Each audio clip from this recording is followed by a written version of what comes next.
अस्सलामुअलैकुम, मेरा नाम डॉक्टर रक्षंदा है और मैं यहाँ पर पिछले 3 साल से एज अ फिजियोथेरेपिस्ट काम कर रही हूँ। हीमोफीलिया वेलफेयर सोसाइटी, पहले तो मैं आपको बताना चाहूँगी कि हीमोफीलिया है क्या। हीमोफीलिया खून बहने की बीमारी है। नॉर्मली हम लोग का खून अगर एक कट लगता है तो हमारा खून बहना रुक जाता है, लेकिन हीमोफीलिया के मरीजों के अंदर खून में वो अज्जा नहीं पाया जाता जो खून को बहने से रोक सके, जिसकी वजह से ये मरीज जो है ब्लीड करते रहते हैं और अगर इनको बर वक्त इलाज ना दिया जाए तो फिर जो है इनके जॉइंट्स डैमेज होने लगते हैं मसल ब्लीड करने की वजह से बार बार, और फिर हमारे पास जो है ये जॉइंट्स खराबी की सूरत में जो है प्रेजेंट कर रहे होते हैं पेशेंट्स आके। तो ऐसे मरीज़, ये वीडियो उन पेशेंट्स के लिए है जो 30 से 40 साल तक की उम्र के मरीज़ हैं और इनके जॉइंट्स डैमेज हो चुके हैं, ख़राब हो चुके हैं बर वक्त इलाज ना मिलने की वजह से। तो वो मरीज़ जो है किस तरीके से ठीक हो सकते हैं उनके हवाले से बताऊंगी उन्हें क्या करना चाहिए। यहाँ पर आकर जो है ड्राई फैक्टर कंसनट्रेट्स लगवा के फिर यहाँ फिजियोथेरेपी करवाएं ताकि उनके जॉइंट्स ठीक हो, मसल मजबूत होगा तो वो चलने फिरने में और अपने रोज़मर्रा के काम में आसानी से कर पाएंगे। जो मरीज़ यहाँ नहीं आ सकते हैं उनके लिए मैं बताऊंगी कि घर पर वो कैसे जो है अपने जॉइंट्स को हरकत में रखते हुए अपने रोज़मर्रा के काम आसानी से कर सकते हैं। जब भी ब्लीड हो जाता है तो मरीजों को नहीं पता है कि उन्हें किस सूरत में जो है जॉइंट जो है ब्लीड हो गया है तो उन्हें घर पे क्या करना है। सबसे पहले जब जॉइंट ब्लीड कर जाए तो ब्लीडिंग को रोकना ज़रूरी है। तो उस सूरत में आपने 10 मिनट तक बर्फ़ की सिकाई करनी है। कोल्ड पैक्स या आइस पैक्स आपने जहाँ ब्लीड कर रहा है उस हिस्से पे लगाने हैं। अब पेशेंट्स को ये भी नहीं पता कि जॉइंट ब्लीड कर रहा है तो उसके क्या साइन एंड सिम्टम्स होते हैं। तो जब भी पेशेंट ब्लीड करेगा तो अपने पीछे के हिस्से से हाथ के, आप फॉर एग्जांपल अगर आपका बाजू ब्लीड कर रहा है तो आप वहाँ पर हाथ रख के देखें, वो हिस्सा गर्म महसूस हो रहा होगा आपको। दूसरी साइड पे भी आप कंपेयर कर लेंगे, दूसरा हिस्सा वहाँ पे नॉर्मल होगा लेकिन जहाँ ब्लीड कर रहा है वहाँ का टेम्परेचर बढ़ा हुआ मिलेगा, तकलीफ हो रही होगी और हाथ वगैरह हिला नहीं पा रहा होगा, तो ये अलामात हैं ब्लीडिंग की।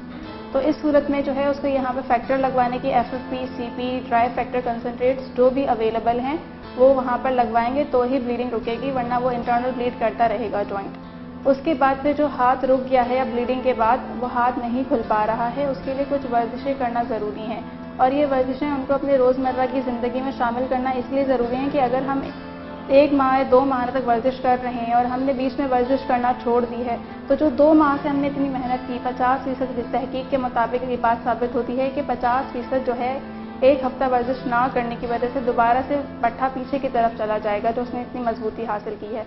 तो इसीलिए आपको वर्जिश करना ज़रूरी है ताकि आपके जॉइंट्स के अंदर फ्लेक्सिबिलिटी रहे, हरकत करते रहें, उसकी सर्कुलेशन अच्छी रहे और अपने काम आप आसानी से कर लें। तो कौन सी वर्जिशें हैं जिसके लिए आपने करना है। अगर एल्बो जॉइंट की बात की जाए तो आपने जो है सिंपल जहाँ तक आप ले जा पा रहे हैं अपना हाथ उतना हाथ हरकत में रखना है, बर्फ़ की सिकाई कर लेनी है। दूसरा, अगर सूजन आ रही है तो आपने वहाँ पर हाथ को लटका के या पैर को लटका के नहीं रखना है। जितना पैर और हाथ लटका के रखेंगे आप उतना ज़्यादा उसमें सूजन आएगी। तो इसीलिए पैर के नीचे 2-3 तकिए लगा के या हाथ के नीचे 2-3 तकिए लगा के उसको ऊंचा रखना है। सूजन अगर ज़्यादा है तो वहाँ पर आप ट्रैप बैंडेज का इस्तेमाल कर सकते हैं, लेकिन बहुत से मरीज़ ऐसे हैं जो पूरा दिन 3-3 महीने से जो है क्रैप बैंडेज बांध के रखते हैं। अगर आपने इतना अर्सा क्रैप बैंडेज बांध के रखी तो मसल आपका वेस्टिंग की तरफ जाना शुरू हो जाएगा, सुकड़ना शुरू हो जाएगा इस्तेमाल ना होने की वजह से। तो ऐसा आपने हरगिज़ नहीं करना है। आपने इतना टाइट भी नहीं बांधना क्रैप बैंडेज को कि वहाँ खून रवा न रहे आपके हाथ में, और इतना हल्का भी नहीं बांधना कि जिस पर्पज़ के लिए आप लगा रहे हैं सूजन ख़त्म करने के लिए वो ना पूरा हो सके। तो इसीलिए आपने जो है उसको 2 से 3 घंटे के लिए बांधना है और दरमियानी फोर्स के साथ बांधना है। आपने इतना टाइट नहीं करना उसको और उसके बाद उसको छोड़ देना है। जब आप कहीं ट्रैवल कर रहे हैं, बाहर आ रहे हैं ट्रीटमेंट सेंटर अपना ट्रीटमेंट लेने के लिए, उस टाइम पर आप यूज़ करेंगे। घर में आप क्रैप बैंडेज का इस्तेमाल नहीं करेंगे। कुछ वर्जिशें मैं आपको एल्बो जॉइंट के लिए सिखा देती हूँ कि आपने कैसे करनी है। उसके बाद आप जेल लगाएंगे। यहाँ पर वॉल्ट्रॉल जेल बेसिकली हम एडवाइस करते हैं पेशेंट्स को। जो मसल टाइट हो रहा है यहाँ का जिसकी वजह से हाथ वहीं रुक गया है तो उसको हल्का करना, ढीला करना ज़रूरी है, तभी हाथ खुलेगा। तो आप उस हिस्से में जहाँ पर जो है मसल टाइट हुआ हुआ है, तनाव का शिकार है, वहाँ पर आपने जेल लगानी है हल्के हाथ से, मसाज नहीं करनी, वहाँ लगा के छोड़ दें। उसके बाद फिर आप जो है मूवमेंट जहाँ तक कर सकते हैं, किसी की मदद से कर सकते हैं तो किसी की मदद के साथ आपको जो है वो लेके जाए, वहाँ पर रोक के रखे, 15 तक गिनती गिने, उसके बाद ढीला छोड़ दें। दूसरी वर्जिश क्या है कि आप डंबल्स के थ्रू, आप हर किसी के पास घर में डंबल्स अवेलेबल नहीं होते, तो पानी की जो 500 ml वाली छोटी बोतल होती है उसमें आप आधा पानी फिल कर लें और उसके साथ आपने जो है एल्बो को अपनी फिक्स कर लेना है अपनी कमर के साथ और ये मूवमेंट करनी है आपने 10 मरतबा, सुबह में 10 दफ़ा, दोपहर में और 10 दफ़ा रात में। अगर शुरू में 10 दफ़ा करना मुश्किल लग रहा है आपको तो आप इसको 5-5 दफ़ा भी कर सकते हैं। फिर जैसे आपके पट्टे इस चीज़ के यूज टू होना शुरू हो जाएंगे तो आप इसको जो है 2-2, 3-3 दिन करने के बाद 6-6, 7-7 दफ़ा पर लेकर आ सकते हैं। ये वर्जिश करने से आपके यहाँ के पट्टे मजबूत होना शुरू हो जाएंगे। अब पीछे के पट्टे जो हैं वो भी कमज़ोर हैं, क्योंकि अक्सर हमारे काम होते हैं कोई चीज़ हमें ऊपर कैबिनेट से निकालनी है तो हमारा ऊपर का मसल, ये पीछे वाला मसल का काम होता है हाथ को सीधा करने का। तो जब तक ये मसल हमारा स्ट्रांग नहीं होगा तो हम ऊपर के हाथ की एक्टिविटीज़ नहीं कर पाएंगे। उसके लिए क्या करना है, आपने वही पानी की बॉटल आपने यूं करके पकड़ लेनी है पीछे की तरफ हाथ करके, और ये मूवमेंट करनी है आपने 10 टाइम्स। इससे आपके पीछे का मसल जो है मजबूत होना शुरू हो जाएगा। उसके साथ और भी बहुत सारी वर्जिशें हैं, लेकिन हर पेशेंट टू पेशेंट वेरी करता है कि आपने कौन सी एक्सरसाइजेस करनी है, कौन सा मसल टाइट है, कौन सा नहीं है। बिल्कुल आम जर्नल एक्सरसाइजेज हैं। जो कोई एल्बो पेशेंट है जिसके हाथ नहीं मूव कर पा रहा है तो वो इस एक्सरसाइज के थ्रू कर सकता है। तीसरी एक्सरसाइज, आपके मसल यहाँ क्योंकि टाइट है तो आपने उसकी स्ट्रेचिंग भी करनी है।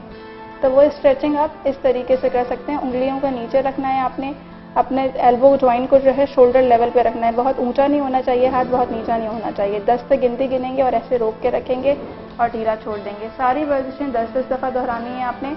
10 दफ़ा होल्ड करके रखना है आपने, और जो है इससे आपके यहाँ का मसल जो है ढीला होना शुरू हो जाएगा और हाथ पूरा खुलना शुरू हो जाएगा आपका। अब जैसे कि हमारे पास ये पेशेंट आए जिसकी मैंने आपको असेसमेंट बताई कि नी जॉइंट की ब्लीडिंग के साथ हमारे पास आए, और ये वो मरीज है जिनको बर वक्त इलाज नहीं मिला और उनका जॉइंट ख़राब हो गया उसकी वजह से। तो असेसमेंट के बाद उनके जो है मैंने जो वर्जिशें सिखाई हैं वो उन मरीजों के लिए हैं जिनके घुटने ख़राब हो चुके हैं, पाँव सीधा नहीं हो पा रहा है, चलने फिरने में दुश्वारी है उनको। तो वो ये वर्जिशें करेंगे तो उनका पैर खुलना भी शुरू हो जाएगा और उनको जो है आसानी से चलना फिरना, जिनकी वजह से उनका वज़न बढ़ रहा है, जितना वज़न बढ़ रहा है उतना ज़्यादा उनका घुटना और ज़्यादा डैमेज की तरफ जा रहा है, क्योंकि वो चल फिर नहीं रहे हैं इस वजह से। तो वज़न का ख़ास ख्याल रखना है आपने। जिनके घुटने और एंकल जॉइंट्स बार बार ब्लीड कर रहे हैं उनको अपना वज़न नहीं बढ़ने देना है। अपने आप को हरकत में रखें, जितना आप चल फिर सकते हैं। अगर आप बेड बाउंड हो जाएंगे, लेट जाएंगे तो आपका वज़न बढ़ना शुरू हो जाएगा और आपके जॉइंट्स और ज़्यादा ख़राबी की तरफ जाना शुरू हो जाएंगे। इसके अलावा जो है हीमोफीलिया वेलफेयर सोसाइटी के अंदर आप जो है, मैं यहाँ पर डेली होती हूँ सुबह में 11 बजे से लेकर दोपहर 3 बजे तक। किसी को भी किसी हवाले से कोई भी कंसल्टेशन करवानी है तो वो यहाँ पर आ सकता है। यहाँ free of cost treatment provide किया जा रहा है हीमोफीलिया के पेशेंट्स को। और वो मरीज़ जो यहाँ पर नहीं आ सकते उनके लिए हम ईद के बाद जो है अपनी एक सीरीज़ स्टार्ट कर रहे हैं अपने पेज पर, तो वो लोग वहाँ से जो है मुस्तफ़ीद हो सकते हैं।